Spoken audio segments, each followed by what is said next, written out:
egotistical, so unpredictable, here on SNL Stats.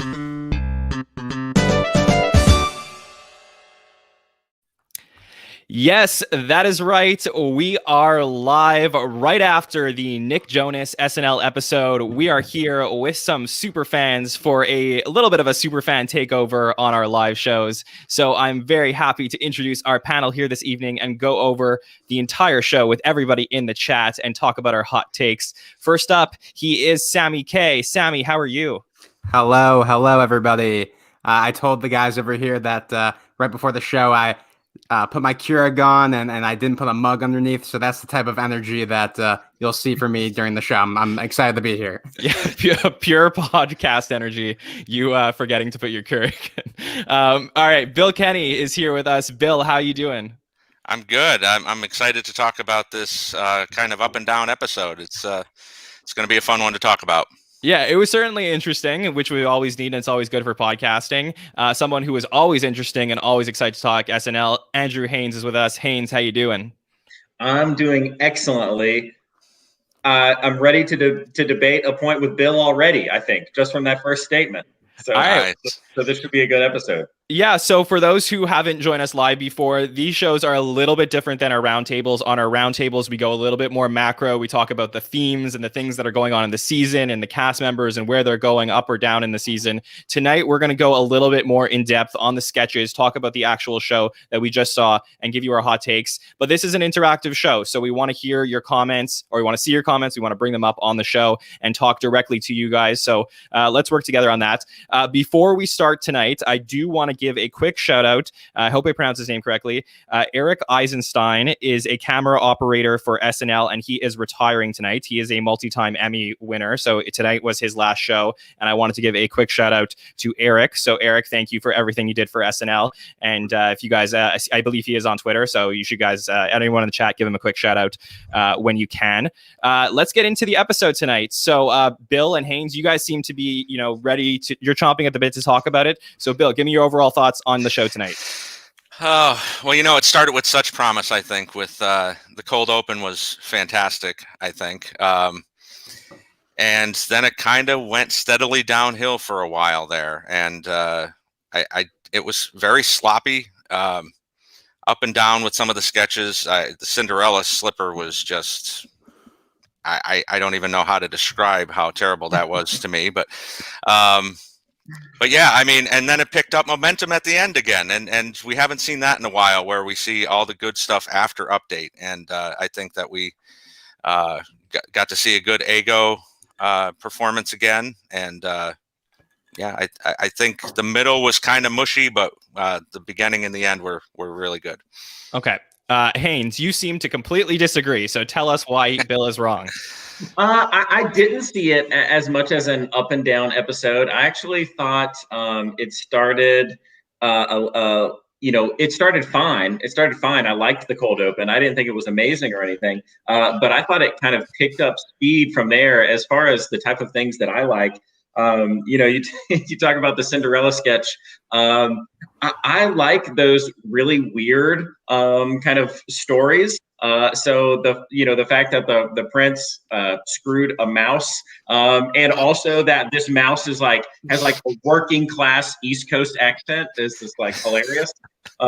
So yeah, I enjoy that kind of stuff. I thought it picked up steam throughout the episode in a way, and but there's a lot to talk about. Yeah, definitely. Sammy, jump in here. Tell us what you think. Yeah, I feel like I'm more in Haynes' camp on this one. I really enjoyed this episode. Definitely a lot of the sketches had some 10-to-1 flair. I'm sure we're going to get into it, but the sketch, the Bachelor party pre-tape, for me was like the highlight of the night. Had a lot of fun with that one. Sometimes some of those like musical sketches for me, like the production value is like really what stands out, and like the actual lyrics and the music, it's kind of like falls by the wayside for me. But for that one, it was like every beat of that one like really made me laugh.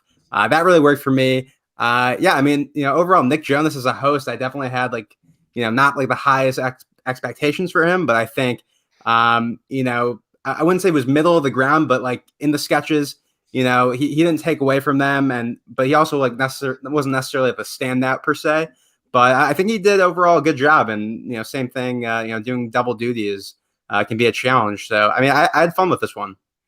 Yeah, I think for me, like, there was some good stuff. There was some, like, definitely some WTF stuff. And, like, Bill, I'm with you on a couple things. But, like, let's talk about this bachelor party sketch, this pre-tape, because I feel like that's the one that, like, everybody wants to talk about. And I know we're a bunch of guys on the panel, so, like, we're going to talk about this one. But to me, like, this was really funny. And it took a turn because and guys, when we're talking about a specific sketch and you're in the chat, let us know what you think about that sketch so we can bring it up on bring up your comments. But I was watching the sketch, and then when Kyle's character says, like, oh, like, isn't that, like, remember that person that you knew from when you were younger? Like, I thought where this was going was that one of the strippers was going to be the person from when he was younger, and then he was going to be like have all this like emotional breakdown about the stripper. But like, it took a completely different turn than I thought, and it was really great. So Bill, what did you think about this bachelor party sketch? Well, I say this, I hear a fart joke and I go, oh God, here we go again. Are we really doing this? And I kind of turn my nose up at it in the sketch before, and then they do the boner pre-tape and I go, all right, yes, I'm in, let's do this. So I kind of teeter between the childish humor and so I thought it was fantastic, and the beats that it took. I mean, both pre-tapes were fantastic, I think, this week. But yeah, I mean, all the guys together like that were great, and even though Kyle can't sing, he kind of pulled it off there with his solo. Oh my God, yeah. But speaking of solos, Haynes, like, since when can Alex Moffat sing? Like, I mean, not that he couldn't sing, but like, he has like amazing singing chops. I couldn't believe it. Yeah, I couldn't either. But but I guess we learned something tonight. Yeah, what did you think of the sketch? Well, I mean, it was funny and weird. I feel like I heard someone else talk about this same thing recently. I feel like on another comedy show. So I don't know if sometimes something kind of gets into the air, and you see it in a few different places. So I don't know if it was on like a late night talk show or something. But I've heard this talk of guys getting boners in the same place, and just how weird the whole thing is. So it felt like it was ringing true with something that people are talking about right now. And it featured Heidi and Ego, which they were in a ton of sketches tonight. I feel like both of them had a huge night. They weren't adding much to the humor part. They were kind of playing the straight characters while we listened to these buffoons sing together, and then bump their dicks at one point and hurt themselves. Yeah, that definitely had a 10-to-1 vibe, even though it came before Weekend Update. So that was interesting. Yeah. I was laughing at this comment from Connor, who says the irony and awareness of watching an episode with my friend for the first time and having that boner sketch is not lost upon me. So that's very funny. Sammy, was this your sketch of the night? Oh, 100%. Yeah, like I said before, I mean, the murder show pre-tape for me, it was one of those kind of pre-tapes where the production value is so great, but like the actual kind of meat of the sketch didn't do it for me. But for this one, no pun intended, the meat of the sketch, like that one, this one did it for me. No, I mean, I said it on Twitter. I want a Mickey Mania shirt. Like who do I have to call to get it? But no, I really enjoyed this sketch. It's always fun to see the male cast kind of have a sketch together, similar to the driver's license sketch from last week. But yeah, no, I overall enjoyed it. I do want to pull up this comment from my buddy Zach Shane Mom. Thanks for watching the show. Yeah. Okay. Well, okay. So we all agree. Really good sketch. The pre-tapes have been killing it. I think in this specifically in this 5-episode run, I think you can go and you can match these pre-tapes up with any pre-tapes last few seasons. I think they just did an incredible job with that. We'll talk about that a little bit more during the roundtable. But let's talk a little bit about this. Does anyone have an opinion about this murder show pre-tape, which I thought was really interesting? We basically had one pre-tape was very guy-centric tonight, and one pre-tape was very female-centric tonight. And I thought that was like an interesting contrast between the two pre-tapes. Bill, what did you think about this murder show one? I liked it. I think it shows what they've done, as you mentioned, with the pre-tapes, especially in this 5-episode run. But the earworms that they're giving us, especially the last 3 weeks between Weed Gummy and then Loco last week and this one. I mean, I love seeing all the female cast members gel together like that, and I think it really did a great job on that. So. Yeah, I mean, this felt like one of those things that this was like every female cast member is like, hey, this is secretly what I do, and then they just like had to put this out there. Right. Haynes, what'd you think about it? I loved it. It was, it was one of the first ones that we saw Melissa in, and then she ended up being in a kind of sketches tonight, and then we've seen her in the last few episodes. So that was really great. Yeah, I thought it was pretty good overall. It was a little bit one note as far as we make the joke and then we're kind of just like hanging on the joke the whole time. But the production value was very high, and it was fun. And then we got a little bit of a change up with the Jonas verse, because there are plenty of cult shows out there, that are sucking people in. But yeah, it was good overall. Not my favorite of the night, but I thought just overall tonight was a pretty good episode. I didn't have any sketches at all that I had any problems with. So this is still probably like a B-. I mean, there was definitely sketches. I would say we'll get into it, but Sammy, tell me what you thought about this murder show pre-tape. Yeah, no, I kind of touched on it before. I mean, definitely for me, like not my favorite of the pre-tapes, but yeah, definitely touched on something that a lot of people relate to, watching stuff in the pandemic and everything. For me, like where that sketch really shined was when it kind of flipped towards the end, where Nick Jonas comes in and talking about the cult shows. I kind of wish they had brought that in a little earlier and kind of go through like the kind of different, blank shows that, people have been watching during quarantine. They kind of do the cult show and then the baking show. But yeah, I mean, overall, it was a fine pre-tape. I think, like we've been kind of saying, like all like the bops we've been getting over the last couple weeks, it's a shame that SNL doesn't put out these songs, like, some sort of compilation at the end of the season, because, I'd be listening to it, all summer waiting for the next season of SNL. So, fingers crossed they do that someday. Yeah, we need an Incredibad for this season of 100%. SNL pre-tape. I do want to. So we're going to talk about some of the other sketches in the chat. Let us know which ones you want to talk about. I know our friend Justin is in the chat, and there was something interesting tonight because we had this amusement part sketch, which it was okay. Like I guess the concept was like we're just going to call Kyle a cuck, which like really has nothing to do with the entire sketch, but it was interesting. But they ended up using this theme of this theme park from Kansas City. So Justin, if you're in the chat, let me know in the comments what the deal with that was, if that was like Heidi's influence on the sketch or not. But I just thought that it was like that was a really weird concept in general. And I think that I think it was Haynes said at the beginning, but and one of the people in the chat, that a lot of the sketches tonight felt like a lot of 10-to-1s. And I think that's like, basically, I would say this was a show full of 10-to-1s. Bill, what do you think about this amusement park sketch? Some of it worked for me. The problem I had, SNL is at its best when it's relatable. And how is 5 kids going to an amusement park relatable in the middle of winter, in the middle of a pandemic? I didn't really get that part. And then again, beating us over the head with the joke, like, oh, cuck. No, my name is Robert. Okay. Oh, that's great. Like, where were we going with this? And how did they choose the guy from Soul as the doll? Like, that's just so insane. But I mean, some of it was funny, and Kyle playing a goofy guy is always works. But no, I didn't like it overall.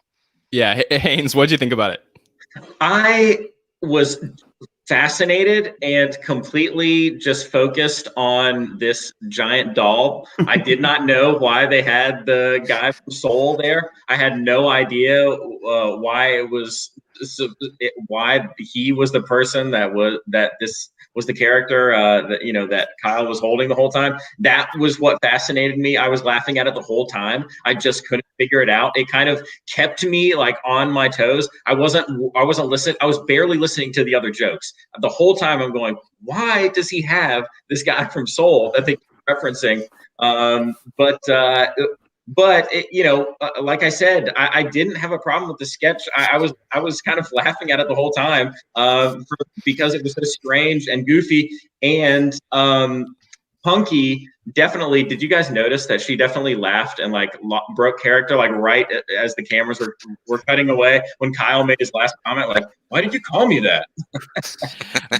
Honestly, when I was watching this and I was like, are they calling him cuck? Like, it took me like a good like minute and a half into the sketch. So then I'm like, wait, like I think I know what that means. So like I go to like natural thing you're gonna do when you're watching one of these sketches and you hear a word, like you go to Urban Dictionary. So like I just go to Urban Dictionary and I read like a man who lets his wife or girlfriend have sex with other men. So I'm like trying to like put the pieces together for this, and it's like not adding up for me. So Sammy, explain this to me. I don't know if I can explain it to you. I have a theory that the audience, most of them didn't know what the word cuck meant because they obviously weren't necessarily on board with the sketch. But I kind of loved how underplayed it was because I'm watching the sketch and like they say it a couple times. I'm like, is his name Puck? Like what like, and then like it like connects. They're like, oh, they're just like really just hammering home that he's like a cuck. And I don't know, that just like really worked for me. I kind of wish this is like the type of sketch where like you kind of need like the audience on board for it to kind of work. So unfortunately, I don't think they necessarily were, but again, this was like a night full of 10-to-1s, and I was on board for that one. Yeah, that's fair. All right, Bill, let me know, is there a sketch that you specifically would like to talk about? I loved the Dion Warwick sketch. Worked for me the first time, worked for me the second time. What about it? She brings out so many characters and so many different, and the fact that she just has them out for 2 seconds and then boom, they're gone, and that's it. It's as quick as can be. Like she's responding to a Twitter. It's not. I think that the joke about why are you from Canada? I thought that you'd appreciate that one. Yeah. The cake on the ocean joke. Like there was a lot of good jokes in this. The only thing I didn't like, why we had to bring out Machine Gun Kelly again. I mean, are we doing Lindsey Buckingham from What Up With That? Like, yes, that is what we're doing. Okay, thank you for the clarification. Yeah, so this sketch was really interesting, and there's a few parts. Like I really want to break this down because there's a few things to this. First of all, there's a meta aspect to it. Like Dion Warwick was tweeting at Ego about if Ego is dating Kyle. So that was like something that actually happened in real life on Twitter, I believe, before the last Dion Warwick sketch, which I assume had some inspiration for this. Now it is recurring, so that's really interesting. The bird that was very like that's one of those things that like I gotta watch it back. I think anyone in the chat, like anyone who was watching it, that's like a second time watch thing to figure out what the hell was that noise in the middle of the sketch. Haynes, were you as confused as I was? A little bit, but I'm curious. Do we know? Does Andrew Mukes write these Dion Warwick sketches? Is he partially writing them? Because it's just funny. I love how he ends up as the same character in each one, whether he's a chef or a guy with a bird that Dion Warwick is just ignoring while he's trying to do a demonstration for. Look, I'm sure that they're we don't actually get the cast members that write the specific sketches. We do get the writers that do, so we can find out about that. But I assume that there could potentially be some influence there.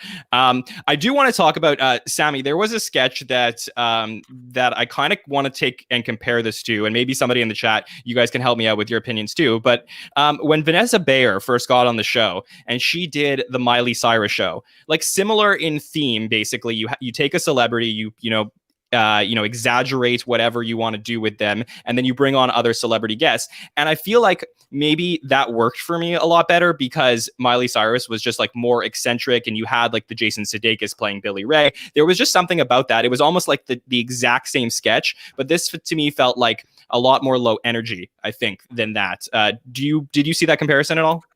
Not like now that you point it out to me, I definitely see it. I mean, not something that when I'm watching the sketch, I'm thinking about necessarily. I mean, I feel like they've done that a lot over the years with having a celebrity host a talk show. But no, I mean, for me, with this sketch, great to see Ego kind of have a recurring character. I feel like when the sketch popped up, I'm like, God, like they're bringing this back. What are like the recurring sketches that this era of SNL has at the moment, and the fact that they're kind of bringing this out and letting Ego kind of do her thing with it is cool. And I think it kind of shows that she and Heidi and Chloe, these are like kind of like the future of the show. And yeah, I mean, going back to the Lindsey Buckingham comment, I mean, if Pete Davidson wants to come out as Machine Gun Kelly every time, I feel like we're building up to, I mean, it was a missed opportunity to not have Machine Gun Kelly when he was on the show to actually do something with that. But no, I'm totally fine with him being the Lindsey Buckingham of it all. I'm happy to see this be a recurring sketch. Yeah, and I get it. Like I know it's not the same thing. I know Miley Cyrus was a teenager when they did that stuff, and I know that that Dion Warwick is 80. So I get that, guys. But I guess I just felt that there is a certain thing to SNL that if you're going to you want to be high energy, and I do feel like there was something that lacked energy, but like I said, there was just a weird noise in the middle of this sketch that was almost distracting to the cast members, and they were able to get through it. So I am curious to see if they may put out the dress version on YouTube. I guess we'll find out about that. Somebody, if it comes out while we're doing this, someone in the chat let us know. But yeah, that was weird, and I always think when I see animals, obviously we had the kittens later in the night, but I do think about like the very famous Tracy Morgan animal sketches and stuff like that, the Brian Fellows. So, like you never know with animals in the history of SNL what can go right or wrong. And in this case, this was a little bit, this went a little bit wrong for a bit. Haynes, let me send it to you. Tell me about a sketch that you would like to talk about. A sketch that I would like to talk about. Well, I'm kind of it's not exactly a sketch, but I was going to say I really enjoyed LeVar Ball tonight on Weekend Update. He gave us a pretty good bit, and I will say, as someone from North Carolina, his description of Charlotte was spot on. There's no mountains, no ocean, just disgusting humidity, and it is a regional banking center, so good for them. Yeah, so I liked LeVar Ball a lot, and I like Cecily a lot too, as Marjorie Taylor Greene. So actually, the Weekend Update characters I think were some of my favorite tonight. But I enjoyed many sketches. Yeah, let's talk a little bit about Update. Certainly a surprise to see LeVar Ball right now. Not that like LaMelo Ball is not in, it's not news, but it certainly isn't the Lakers situation that was happening. We haven't seen LeVar Ball since 2018. But what I do want to point out is how impressive it is, and I said this at the end of our last podcast, how impressive it is that Chris and Keenan basically are not at the show the entire week, and then they come back and they fly there, and then for him to, he's probably writing this himself, but to go out there and do something when not being there for the rest of the week with the cast, it's certainly commendable. Keenan's an absolute pro, but I just do want to point that out. Sammy, what did you think about the update pieces we saw tonight? Yeah, I do want to quickly say I thought it was funny that they brought out Keenan and Chris to introduce Nick Jonas for the musical guest as free promo for the Keenan show on Tuesdays. Yeah, no, I mean, overall, I mean, the update pieces for me, I mean, anytime you can see Keenan at the update desk is just great. I'm not like a basketball guy or anything. So, if the LeVar Ball sketch or the character, can work for someone like me, it really shows kind of how well Keenan can kind of take any concept and just make it funny. For me, Cecily as God, I'm blanking on the girl's name, Marjorie Taylor Greene. Yeah, I when she first popped up, I'm like, oh my God, like this is gonna be awesome. I was a little disappointed by that. I can't really put my finger on it, but I kind of would have maybe wanted to see someone else take that role. From the cast, maybe Heidi or Chloe. Not that I don't love Cecily, but for whatever reason, just wasn't like exactly the match for me. But I mean, overall, I think it was a solid update. I think last week's for me, worked a lot better. But those are my thoughts. Yeah. I think that Justin in the chat was saying he wants to see Keenan do something with the Weekend impression, and for sure, I'd like to see something new. This felt very familiar for something that Keenan's done in the past. Bill, are you hearing us? Good. Yep. Okay, perfect. What did you think about the Weekend Update characters? As you said, I was surprised to see LeVar Ball as well. Not really sure. Kind of came out of left field. But I mean, Keenan always kills it with LeVar. And I mean, I don't follow basketball as closely as I do other sports, but I'm well aware of him. And I think he, like you said, he comes back for 2 days and does this, and he's in the Cinderella sketch, and he doesn't miss a beat. But the Marjorie Taylor Greene, I don't know. I think Cecily did a good job. I'm just not really sure that we needed to see her on Update. I would have rather seen them do Alex as Biden, or kind of bring in some new things as far as that goes. Yeah. No, that's totally fair. I do think that there was some good there on Update for sure. My favorite part of Update tonight was Colin saying Ted Cruz is always the F in F, Marry, Kill. I wrote that down in my notes. Oh, sorry, I totally butchered that. Sorry, guys, it's late. Always the kill in F, Marry. Obviously, Ted Cruz is not the F. Always that. Classic 1:37 in the morning mistake. My favorite. I'm sorry. Yeah. Go ahead. So go ahead, Bill. What were you gonna say? Yeah. My favorite joke was the Muppet Show. I think this whole warning stuff. I mean, this is why people hate people in the center of the left. You have to put a warning on the Muppet Show because Gonzo's carrying a knife or a Muppet is wearing an Indian headdress in 1978. I thought they should have went more into that. But yeah, that was the best joke of the night as far as Update for me. Yeah, definitely. Just for some like logistical things about the show tonight. So the show was pretty on time for most of the evening. There was a pre-tape that was cut, which may or may not end up on YouTube, called Home Makeover. We are putting on the ticker at the bottom of the screen. If you are listening to this on audio tomorrow and you want to come watch the video, we are putting the writers of every sketch to give them credit. We're gonna put that up on screen for you guys. Let's go to Sammy. Sammy, tell me something that any sketch that we didn't talk about yet that you would like to talk about. Sure, yeah. I really enjoyed, surprisingly, the chance encounter sketch at the end of the night. Sometimes those kind of, in a bar sketch, late at night, it's like, all right, what are we doing here? Have we seen this before? But I don't know. I thought for me, that was like kind of the best showcase for Nick Jonas, kind of getting to play off Kate, like one-on-one, not really getting lost, in those sketches with like the bigger cast or like the more amount of cast members in it. It was kind of cool just to see him and Kate kind of go back and forth. All those jokes really worked for me, maybe because it was, at the time 12:55 in the morning, and I had some coffee in me. But no, I really enjoyed that one. And again, I feel like I've been saying this for a couple of weeks now, but Andrew Dismukes is really impressing me. And his like one line in that sketch where he's like, "No, my name is Guy Piano," or something like that. That's just like one little thing that just kind of added to the whole thing for me. So I really enjoyed that one. Going to something more that let's put a pin in it. Let's talk about that one for a second. The chance encounter one. Bill, I want to hear your thoughts on it. I thought that was really interesting because it's very jarring to see Kate at a bar at the last sketch of the night, and she's not doing Sheila Sauvage, and they probably can't do that sketch because of COVID, but it is like, I would assume, but I just thought it was like, it was hard to get that out of my head on a first watch seeing that sketch. That was my very first thought, and so many of the jokes, they were a little bit classed up, but it was a lot of the same, can't believe I'm doing this, oh, you're looking at a painting, you're not, or you're looking in the mirror, you're not looking at me. A lot of it was funny, and it was a little bit better than the Sauvages have been the last couple of times. But it felt like a retread, and Kate in a better dress, like they gave her a makeover. But you do wonder if it would have been a Sauvage sketch in 2019 or early 2020.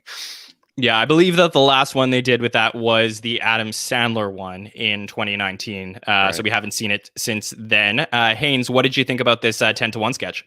It was pretty funny. I definitely thought that it was going to be a Sheila Sauvage sketch at first, but it was cool that it was a little bit different. So it's kind of a different take on that. like Sammy and one of our viewers, College Movie Geek or something like that, said at the same time that I think probably all of us were thinking it. I know that I wrote down. I thought maybe the funniest line of the sketch was when Andrew Dismuke said, "Hey, it's Guy Piano." Not Piano Guy. They called him Piano Guy, and he says, "Hey, it's Guy Piano." So that was my favorite part of the sketch. Other than that, yeah, it was fine. It was pretty good. It didn't sweep me off my feet, but I didn't have a problem with it. A fine way to kind of bring the episode home, and a warm enough feeling. Back in that same bar. At 2 or 4 a.m. wherever the last call is where you live, and so that's kind of always a good way to end the episode. So it's a little bit meta. It feels like we're capping the whole night off together. So yeah. always. That's such a good point, and I totally agree with you. It was the nice cherry on top to the end of these 5 episodes, and going into that break, I feel like it was a great sketch, and that's one of those that I really have to watch on a second time, just because the lines are happening so quickly, and you want to be able to catch everything. So it is hard to discuss that like immediately after, but we'll talk about that throughout the week. Sammy, there was another one that you wanted to talk about. Yeah, just I kind of wanted to hear your guys' thought on the monologue.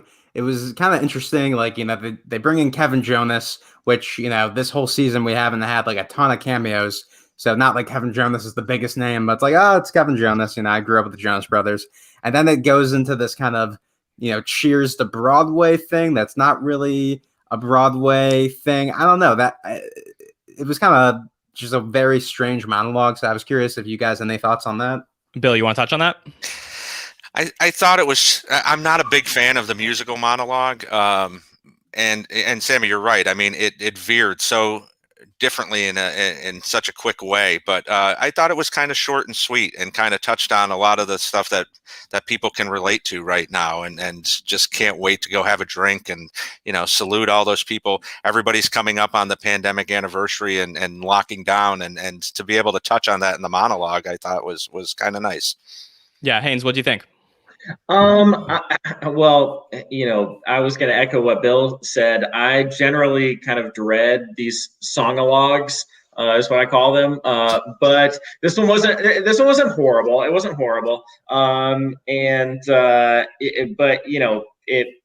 I don't know. I didn't get much out of it. It is funny though. Well, I don't know if it's funny or not, but it seems a couple times in this episode and really like throughout this season a lot, they've just really been touching on this theme of like drinking.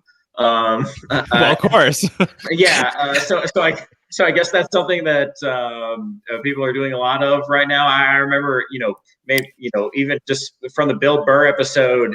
Maybe it was the first one, and I feel like we've had several instances since then where they're doing sketches about like just people like drinking too much at home, and I'm sure we've talked about plenty of them on this podcast. So that was funny. It's kind of a theme that's been ubiquitous, it feels. But as far as song-alogues go, it wasn't so bad. And I'll say we've had a lot of references to Broadway lately. I feel like they're really been paying homage to Broadway lately. So that seemed to be part of the same thing that's been going on. Yeah, I was laughing at Pete's comment in the chat that said the bop, was that us? That joke really got me. Hanson was on the show, I believe, in 1997. So, but it was just, I mean, like very dated joke, but very funny. So the monologue for sure. I did see somebody bring up in the chat. These days are ours says, have you talked about Mirror yet? I've been weirded out by the actual Mirror commercials for a while, so this is a sketch I waited for. I actually thought like this definitely gave me my first like laugh out loud moment of the night. I do want to talk about this sketch, but I couldn't help but feel, and again, like maybe this is just my problem with knowing too many sketches throughout the years, but I couldn't help but think, is this the people in the poster sketch that we used to get? I had the same thought. Yeah, with Emma Stone when she hosts when she was Chrissy Knox, and like it had that same vibe. But then when we saw Kate as Shannon Delgado and Pete as Azuzel, this was very funny. Bill, what'd you think about it? This was one of my favorites of the night. I think we got to see vintage Kate tonight with this. We've all talked about it in different episodes of the podcast, but she hasn't really been doing her old Kate thing. And to see her play this absurd character who's just walking home with her groceries and Mistopheles or whatever the hell his name was takes her into this mirror. I thought it was so great. Kate really brought that sketch home for me. I mean, everybody was great. Pete playing the devil was great as well. So yeah, it was up there for me. Yeah, I think we made the comment, and I think, like, you know, in every single episode for the last like 3 years, you're always going to get like a Mikey and Streeter sketch, and you know, like they always get on. People seem to love them, but I do feel like there's a pattern that I'm noticing, which is in these sketches when Mikey plays the straight man and he's reacting to the weirdness around him, they seem to play so much better. Like when Mikey's the weird guy, it just doesn't do it as much. Haynes, are you with me? And what do you think about the sketch? I'm so with you. I'm so with you on that point. And so I think this is a perfect example of that. I liked this sketch a lot. At first, I didn't think I was going to. I was worried that it was going to be just kind of another interpretation of the Soul Cycle sketches, which I know some people like those a lot. I'm okay with them, but I don't feel like we need to recycle it over and over again. And I thought that it was going that direction. So when we took that, left turn with Shannon Delgado, I really liked when it started to bring in that kind of ghost story feel. I did not know that they would really double down on it and turn the whole sketch into a story about her relationship with Azuzel. But I loved it. I absolutely loved it, top to bottom. Yes. Yeah. And Sammy, we got another great Pete character. This is like the season of Pete's characters. Yes. Season of Pete. This is his Emmy. This is his. Yes. Hashtag season of Pete. You guys, nailed my thoughts on the sketch. Haynes, I was, when they first started the sketch, it's like, oh, are they going to do a Soul Cycle thing with a new twist? Because like, I like that. But as soon as Ego wasn't in the sketch, I'm like, okay, that's, you need that Ego, pairing there. But no, I enjoyed this one. Again, like anytime this season where they put Pete in like a funny costume or whatever has really worked for me. And yeah, I mean, classic Kate. I feel like we've had a lot of conversations over the last couple of weeks, with kind of Kate's presence on the show this season. And I feel like a lot of this episode had some like really classic Kate moments. So yeah, this is certainly one I enjoyed. And it had a solid ending. Sometimes sketches don't have the best ending, and I thought that one kind of ended pretty well. Yeah, this was a really good sketch. Okay, so this is what I want to do, guys. I would like to take some questions from the audience. I already wrote down a couple that you guys did. You put there already. So if you guys have any questions in the chat, things that you want us to talk about, doesn't have to necessarily just be specifically about tonight's episode, but just about general themes about the season. Anything you want to ask us, go ahead. We'll probably go for another 20 minutes. But there were a couple other ones we didn't touch on. Let me know. Let me know, guys, if there's anything you have here. The game show cold open, was there anyone that wanted to talk about that?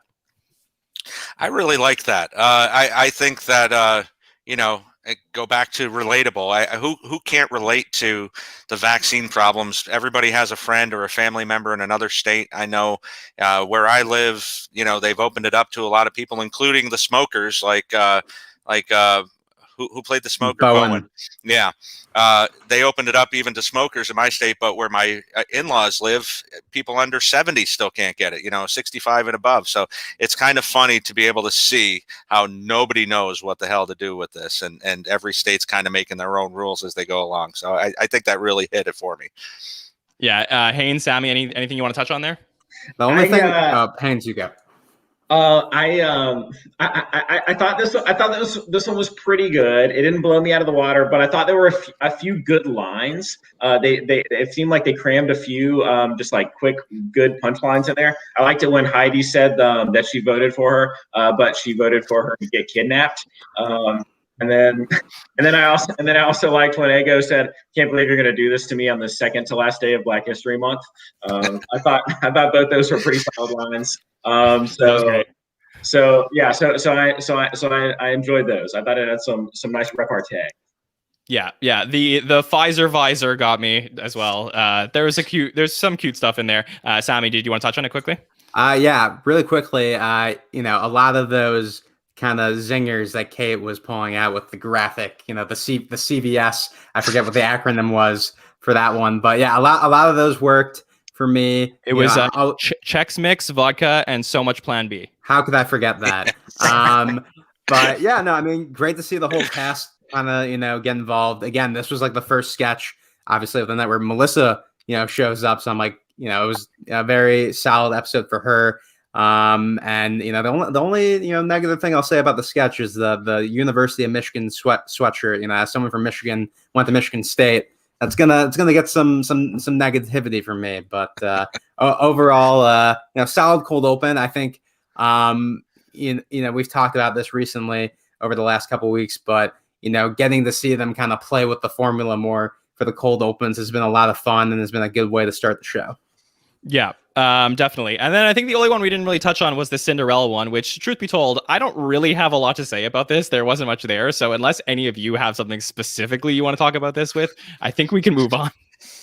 All right, good. All right, I'm going to take silence as we'll move on from that. Let's take some questions from the chat. Like I said, for those of you who are staying up late with us, we really appreciate it. It's so fun to get to talk to you guys. We don't get to do the interactive thing very often, so it's really great. Let's take this one from AK Syndrome. He said, are you concerned that Aidy and Cecily are domineering the sketches again now that they've returned full-time since their other projects are done filming? Bill, let me start with you. Was this a concern to you, and how have you felt about it the last 5 episodes? It was a concern to me before they came back, but seeing how well spread out the sketches have been, I mean, we're still having a problem with getting Melissa and Chloe in enough. But I think, Heidi and Ego are the MVPs of the season. I mean, fight me if you don't agree with that. But I think the fact that you're giving 2 or 3 sketches to each person, whether that's, socialism, I don't know, but I think it really works out well, and I don't think they're taking away from anything. Yeah, I think our friend Pete in the chat, he posts something up on his Twitter and Instagram about how many sketches each cast member was in on a given night. He's very quick to the draw on that, so I'll make sure to check that as we go through the show. Haynes, what do you think about this whole Cecily and Aidy thing? They came back. Did you feel like they had an influence on the show, positive or negative? I mean, I'm not tired of them. I think Cecily puts so much into her characters, and Aidy is such a unique personality in the characters that she takes on. I've loved them both for so long. I really was waiting for them to come back all season. And still, in this section of the season, we've still gotten to see more of the featured players and young folks than we did in the first half of the season, just because of, finishing the political season and all the cameos that were getting in the way. So I don't think, it doesn't seem like Cecily or Aidy has caused any problems, with some of the newer folks getting involved. I would love to have seen more Melissa so far to this point in the season, but I think she was in at least 3 sketches tonight, including a pre-tape. So I don't think I could blame them for any of the problems with folks not getting airtime. I mean, there are 20 people in the cast, so it's just kind of, a balance between, I think, those two different things going on. Yeah. Sammy, do you want to talk about the whole Cecily and Aidy thing, them coming back? Yeah. I feel like I echo a lot of the feelings that you guys have on the show. I feel like this whole season I've been kind of, beating the drum of Heidi, Ego, Chloe. So I don't think, their presence is taking away. I think it's definitely, adding to, the overall feel of these back half of episodes, because I definitely missed their presence at the beginning of the season. I mean, there's definitely certain times where did I need to see Aidy as Ted Cruz again in the cold open after last week? Maybe not. Yes. But okay. So that you disagree, but no, I mean, whenever there's cast members on the show that you have a feeling are going to leave soon, I'm never going to ask to see less of them. You know what I mean? Yeah, that's for sure. I mean, I hope that we get some good stuff. I do think that the Ted Cruz 80 thing was at its best last week, and I hope that we get some gold from them throughout the rest of the year, whatever they decide to do in May. But just to answer the question from my perspective, I was very concerned about this. I really was. I didn't know how the mix of having all 20 would be back. I do think that in retrospect, and like I said, we'll talk about this a little bit more on the roundtable once we have some perspective from the shows, but I did feel like the first 3 shows that we had of this run had a little bit of a dip in quality, and they were still trying to figure it out. And I think that last week's show, like I said, my favorite of the season, and I think this week's show was pretty good. So I think that I would say that maybe potentially the Reggae Jean episode was a turning point in the season for, what could have been really concerning, in that we wouldn't have seen the Ego and Heidi and Chloe's that we really wanted to see for the rest of the season in quality material.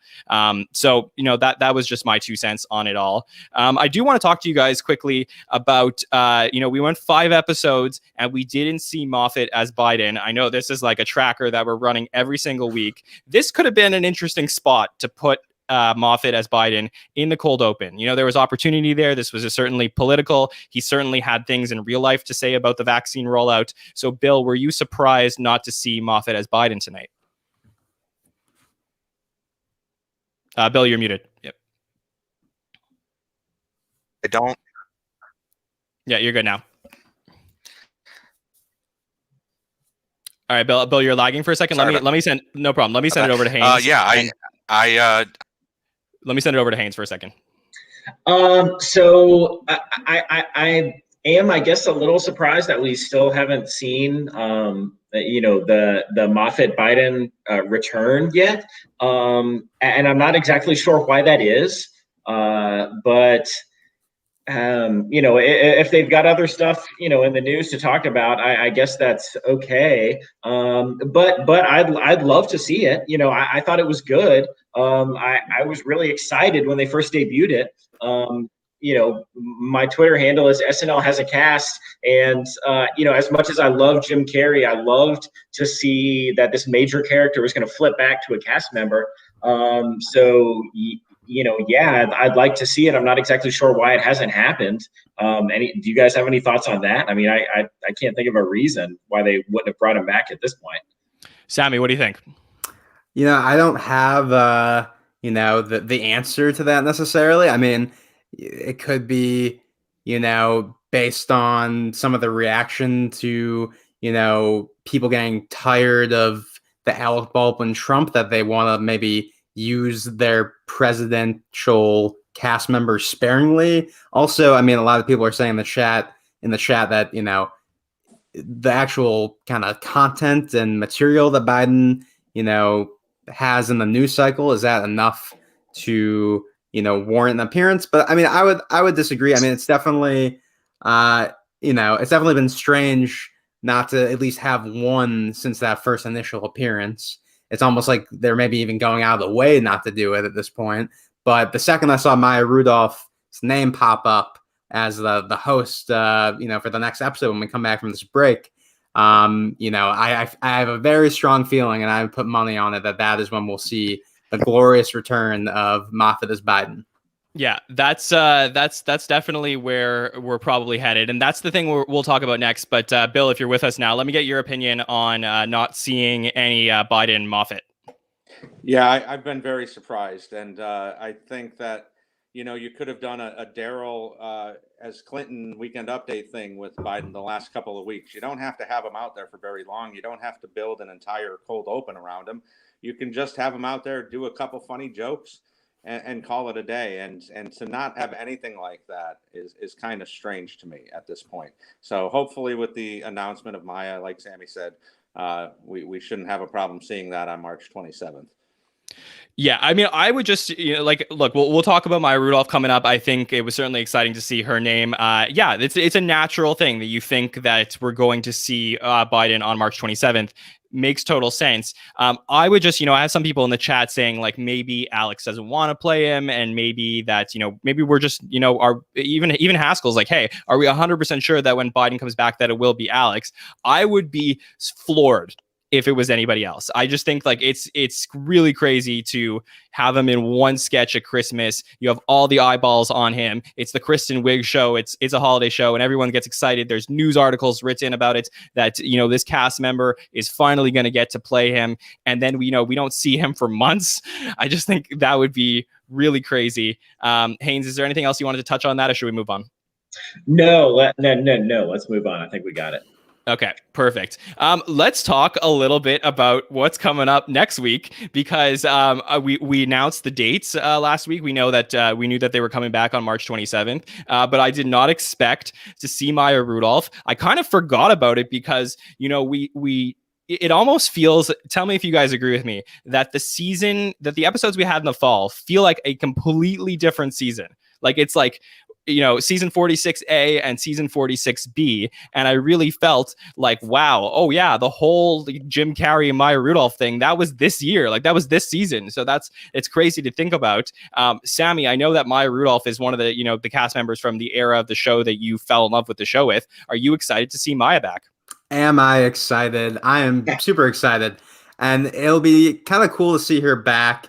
You know, a lot of people, you know, earlier in the season, you know, when we would get sketches where, you know, Maya Rudolph was in the cold open as Kamala Harris, and then she'd be in some other sketches throughout the night, you know, it would go back to Andrew Haynes' Twitter handle, SNL has a cast, you know, let's let SNL's cast do their thing. But bring her back to host, you know, obviously we're going to get her, you know, in a ton of sketches, and as someone who grew up on, I think the first season of the show that I watched weekly was, I think, Maya's last season of the show. So, you know, I'm 100% excited to see her back. And we haven't had, it feels like in the last, you know, couple of weeks, we haven't had a second time host or a returning host. You know, there's been a lot of first time hosts. I'm excited to see not only a returning host, but a former cast member hosting the show. Yeah, for sure. And the exciting part, Bill, is that we may potentially get some cameos. I mean, I don't know if the COVID restrictions are going to be the way that they are all the way to the end of the year. The hope, at least, is things are getting a little bit better. So this could actually be, I mean, we have another month. We'll see what happens, but potentially we get some other people in the building with us next month. Oh, could you imagine actually getting some cast members from the early 2000s back in there again? It'd be nice to see. I'm very excited about this because, I mean, you know, it's such a small thing to complain about when you have this show happening during this pandemic and, you know, they're pulling it off. But all these first-time hosts, it's too much for me. I love seeing that name. You know, I love seeing the John Mulaney or the Tom Hanks or the Alec Baldwin before Trump. Like, you wanted to see something to look forward to that brought you back to the commonality of watching the show, and Maya really will bring it. And I would be surprised if Kristen's not there, if not, you know, Amy and Tina and the rest of them as well. Yeah, Haynes, are you very excited to see Maya Rudolph host? Of course. Are you kidding me? I love Maya Rudolph so much, and she was also part of, you know, the cohort, you know, that I was watching in my early days of SNL with you know, Jimmy Fallon and Horatio Sands and Tina Fey, and so, you know, I absolutely love Maya and everything she does. I'm wondering, does she have something currently that she's promoting that we should know about? I don't know. Maybe somebody, I know somebody in the chat asked about that. So let us know. We'll definitely look that up. I assume, you know, the same way when Baldwin was playing Trump and everyone's like, oh, this is a perfect, you know, season to have Baldwin host again. You know, it was the same thing. I really thought at the beginning of the year that we were going to get a Jim Carrey hosted episode at some point. I think we spoke about it. And we always thought we were going to get a Maya Rudolph hosted episode at some point. I assume that the reason they were able to announce the show a month out is because it's Maya, you know, like she's friend of the show. She's, you know, she's able to commit this far in advance, and they don't have to, you know, call people and deal with all the COVID of it all because they have such familiarity with Maya. So I think that is really great.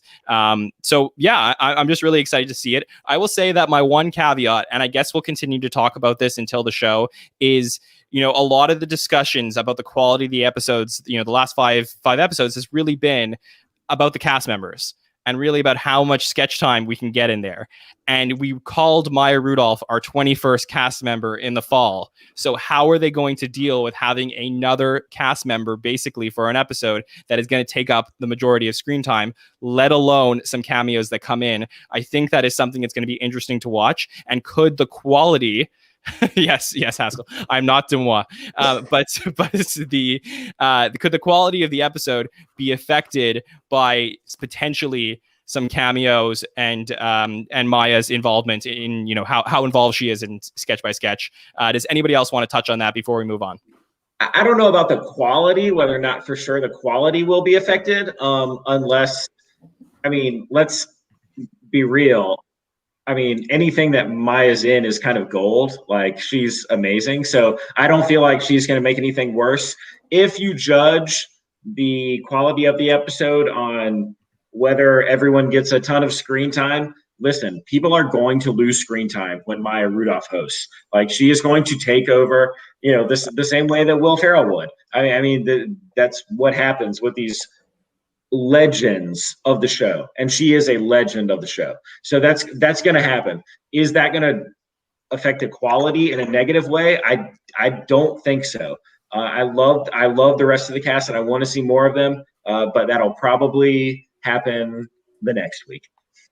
Yeah, and that's fine too. So as long as everybody just has their expectations going into the episode, I really look forward to it. So basically, what our schedule is, you know, for the rest of the season, like I said, we broke this on Twitter last week. So we have March 27th a show, then they'll be back for 2 after that, and then there will be a break again, and then we have 3 shows in May. We don't have any announcements for the hosts for the rest of the season, but like, you know, I would love to hear what everybody thinks and who they would like to see later on in the season. So we'll see what happens with that. Thank you guys for staying up with us until 2:07 a.m. It's really fun to get to interact with you. I love doing these shows. We're definitely going to do one during the next run and one during our May run to cap off the season and get to talk to you guys. Last week, you know, we were all on Clubhouse talking about that. So if you have the Clubhouse app, give us a follow. But it was really fun to get on YouTube and actually get to talk to you guys directly. Let's go around. Bill Kenney, where can people reach out to you, and do you have anything to plug? I have nothing to plug, but just follow me at BKLove73 and follow my genius. Yes, perfect. And Casey, I will say, I'm bringing up your comment for the last time. I am not Demois, so thank you, even though I am Canadian. Haynes, where can people reach out to you, and do you have anything to plug? You can always follow me on Twitter at SNL Has a Cast, and that same handle on Clubhouse, which you should check out. Very cool thing that's going on right now. And John definitely is Dumois. Don't believe him. Exactly. Sammy, where can people reach out to you? And can you tell us a little bit about the show that you will be hosting next week? Yes. So you guys can follow me. This is like I was running to get onto the live stream, forgot to put my handle, so I wrote it out for you at that Sammy Kay on Twitter. And I started making TikToks today, so that's a whole other ball game. But yes, on on March 8th, I believe is the date. We will be putting out our next SNL Superfan Takeover. If you guys haven't watched them in the past, I'm joined by Haynes and Bill, and I believe Haskell will be on as well. And it's a lot of fun. We end up having a bunch of topics we want to discuss, and we end up talking about one of them. So if you like a deep dive conversation on you know, the stuff surrounding SNL and some games, we'll play some fun games. Please you know, join us for that episode. I'm laughing so hard. And this is how you know that it's late and that Sammy's tired. I say, hey, can you plug the Superfan Takeover? Tell the listeners a little bit about what they're going to see. We have a bunch of topics, and we're going to talk about one of them. But let's be honest. I'm being honest. It's funny because that's what happened last time. We had a million topics lined up, and we talked about one of them. Yeah, I'm being honest with the audience. It was a great episode. It was great. Yes, it was. Well, anyways, if you want to get more from these a-holes, you can check out the show next week. So that'll be really fun. As for what's coming up this week, if you're checking this out a little bit later or you're watching live, we'll be back in just a couple days. We got 3 more guests coming on with us. We're going to do our roundtables, and you might say like, hey, what's worth checking them out? I already heard their opinion on the episode. Well, we're really going to talk about these past 5 episodes. What are the themes we saw? What should SNL do moving forward for the final 6 of the season? So it's going to be a little bit more, you know, macro as we get to talk about the overall season with some amazing guests. If you would like to never miss a show and, you know, check out some statistics and clips and anything else we're putting out on social media, please follow us at SNL Stats. And to never miss a show at all, subscribe to us on any podcatcher or on YouTube. Like I said, thank you so much, everybody, for staying up late with us. It was really great to talk to you all in the chat. I hope you enjoyed the last 5 episodes of SNL, and we cannot wait to be back with you in a month's time. We will see everybody soon. Have a great week. Talk to you later, guys.